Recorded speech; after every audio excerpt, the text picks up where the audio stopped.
या विजयाचं श्रेय देशाचे माननीय पंतप्रधान नरेंद्र मोदीजी यांना आहे। या विजयाचं श्रेय राज्याचे मुख्यमंत्री देवेंद्र फडणवीसजी, उपमुख्यमंत्री एकनाथ शिंदे साहेब, उपमुख्यमंत्री अजितदादा पवार यांच्या नेतृत्वाखाली केंद्र आणि राज्य सरकारनं आम्हाला ज्या या पनवेल करार जनतेला जे जे काही दिलं आहे ते आम्ही लोकांपर्यंत पोहोचू शकलो। ज्यांच्यामार्फत आम्ही पोचवलं ते सगळे आमचे महायुतीचे सगळे कार्यकर्ते पदाधिकारी यांचं विशेषत्व नाही।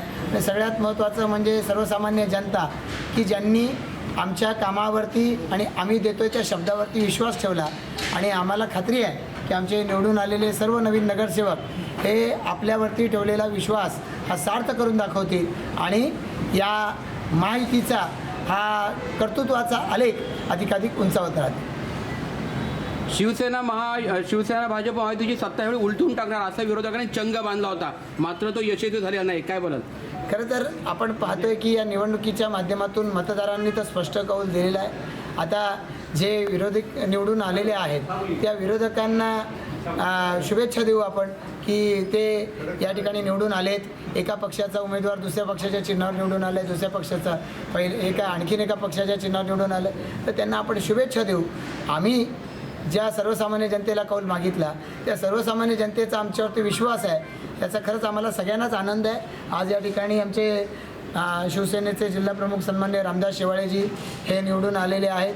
त्यांच्याबरोबरीनं शहराध्यक्ष त्यांचे कळमनुरीचे तुकाराम सरत यांच्या पत्नी या देखील आहेत त्या निवडून आलेले आहेत। राष्ट्रवादीचे 2 उमेदवार निवडून आले, आमचे प्रभाग क्रमांक 9मध्ये महादेवमध्ये, 10मध्ये विजय खानावकर, या सर्व आणि भाजपच्या सर्व उमेदवारांचं मी मनापासून अभिनंदन करतो। रायगडमध्ये शिवसेना राष्ट्रवादीमध्ये वाद चालू आहे, मात्र आपल्या इथं महायुती कायम आहे, काय सांगाल?